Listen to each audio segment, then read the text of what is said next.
бол өмнө яригдчихсан тренд лайн дээр яригдчихсан сэдв учраас орхилоо. Тэгэхээр та 3D viewer дээр маш сайн сурч үзэх хэрэгтэй. За тэгэхээр өнөөдрийн хичээл бол лааны хэв шинжүүд буюу candlestick patterns-ийн хэв шинжүүдийг ярилцсан.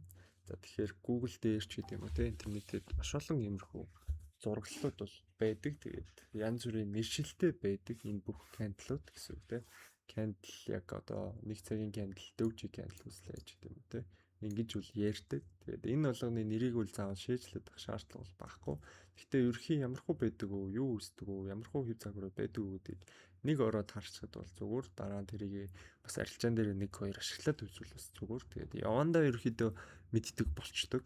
Тэгэхээр тэр хүртэл бол ингээд ямар ч ингэ судлах хэвээр. За тэгээд энэ жишээлбэл дөвжи гэдэг нь одоо биеийн жижиг гэн тэ хоёр талтай зүйтэй дөвжи candle. За нөгөө талдаа энэ dragonfly дөвжи амар сүртэй нэртэй тэ gravestone дөвжи гээл. Ер нь бол яг уналт түлхүү байгаа хэсэг гэж харчиж байна. Өсөлт түлхүү байж болно. За хаймер буюу одоо ийм алах шиг хэлбэртэй болохоор хаймер гэж нэрлэлцтэй. За энэ бол өөрөө бас дээшээ гэлтгдэг. За энэ бол мэдээж доошоо гэлтгдэг. Энэ өөрөө дээшээ гэлтгдэг. За дөвжи болвол ерхий нэг юм хаачхан тодорхойгүй байгааг илэрхийлдэг гэсэн үг. За inverted hammer буюу буруу харсан алах гэдэг тийм орчуулах юм бол. За энэ ч гэсэн ялгаагүй дээшээ гэлтгдэг.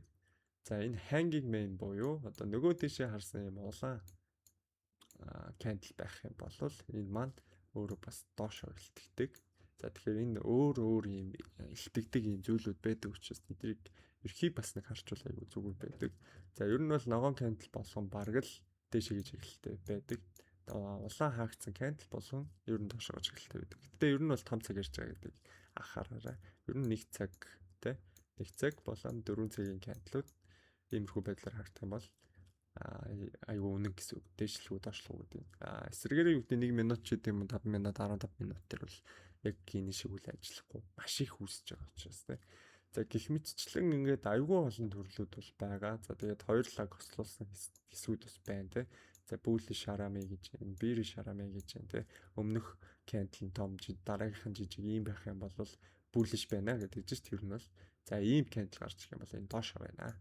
За morning star байх юм бол энийг үл ер нь бол би дээшээ явдаг гэж санаж байна.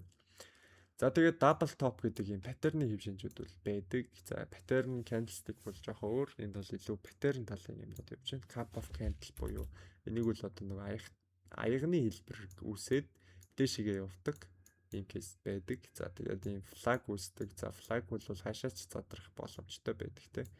За wedge буюу те одоо ийм төшөө юм дээшээгээ задрах магадлал их байдаг. Гэтэ доошооч задарч болдог. За double top буюу доороо хоёр шалгацсан хоёр шалгалт бас иймэрхүү паттерны төлөвүүд бол паттерны одоо ийм хэв шинжүүд бол байдаг. За хэдүүлээ өнөөдөр зөвхөн candlestick-ийг ярьж байгаа. Тэгтээ яг би давхар дурчлаа.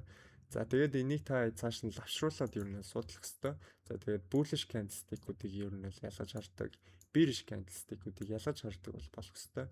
За тэгээд ерөнхийн энэ ойлголтуудаа бол мэддэг байх нь эргээд арилжаанд ч айгүй үр дүн тэ арилжааны чинь оролтонд айгүй их туслана гэх юм уу. За энэ candle нэг хүлээдэг candleтай болчихъя л гэж бодлоо л тэ. За дөвжи хүлээгээ дөвжиг араас орно ч гэдэг юм buy тэ бас болно гэсэн үг. За эсвэл ийм hammer хүлээж байгаа hammer араас buy гэж гэдэг юм ба тэ. Эсвэл shooting star-ийн араас sell гэж гэдэг юм.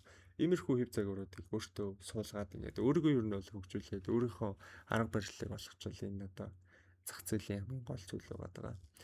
За тэгээд би таад хэлжсэн ер нь ногоон candle болгон бараг ногоон хаагдсан candle болгон бараг bullish байдаг. За улаан хаагдсан candle болгон бараг л ер нь бол за нэг 70-80% та бараг ер нь sell байдаг. Гэхдээ том цаг ярьж байгаа гэдэг дахиад сануулъя. Том цаг 1 цаг 4 цаг за тэгээд day ч үт юм уу. Бүр дэшегээ энэ цагууд дээр яг энэ одоо ийм candle үсэх юм бол яг ажилтдаг. Тэрнээс бага минут дээр цагаас доош болоод ирэхээр жоохон ажиллахгүй байх магадaltaй байгаад байдаг.